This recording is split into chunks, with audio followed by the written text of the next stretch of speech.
Somme 7. Plainte David te pote bay Seye pour couche moun la race Benjamin.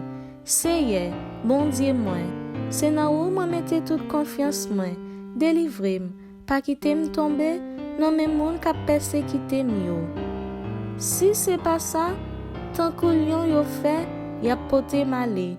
Y a dévoré sans personne pas capoter me secours.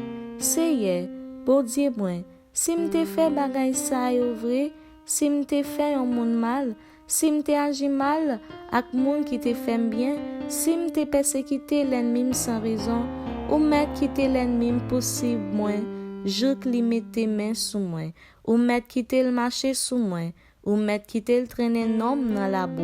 Seye, levez non, mettez-vous en colère, levez, prends position contre l'ennemi yo qui fin déborder. Levez non, vin potem secours, parce que c'est justice sous m'a cherché. Semble toute nation yo bon côté ou rete dans ciel là, gouverner yo tout. Ou même Seye, ou c'est juge tout monde. Tant prie Seye, fais justice parce que moi marché droite, moi innocent. Fais méchant yo suspend, fais mauvais bagay. Tant prie, bay moun qui marché droite yo force. Ou c'est un bon Dieu qui pas nan parti pris. Ou connaît toute l'idée moun gen nan tête yo. Ak tout sentiment qui nan kè yo. C'est bon Dieu qui défense moi. Li délivre tout moun qui marche droit. Bon Dieu, c'est un juge qui sans parti pris. Li toujours condamné méchant yo. Si un moun pas changer la vie li, bon Dieu a filé n'épée li. La pare bon zali pour le viser li. Bon Dieu a pare zam sa yo pour touyer li.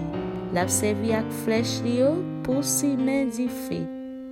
Gade jan méchant gen mauvais idée nan kè li. La fait plan pour faire moun mal. La plaide bay menti. Li fouye yon gros trou bien fond nan terre. Les fini, c'est lui même qui tombe là dans li. C'est comme ça, malheur li te paré pour l'autre monde.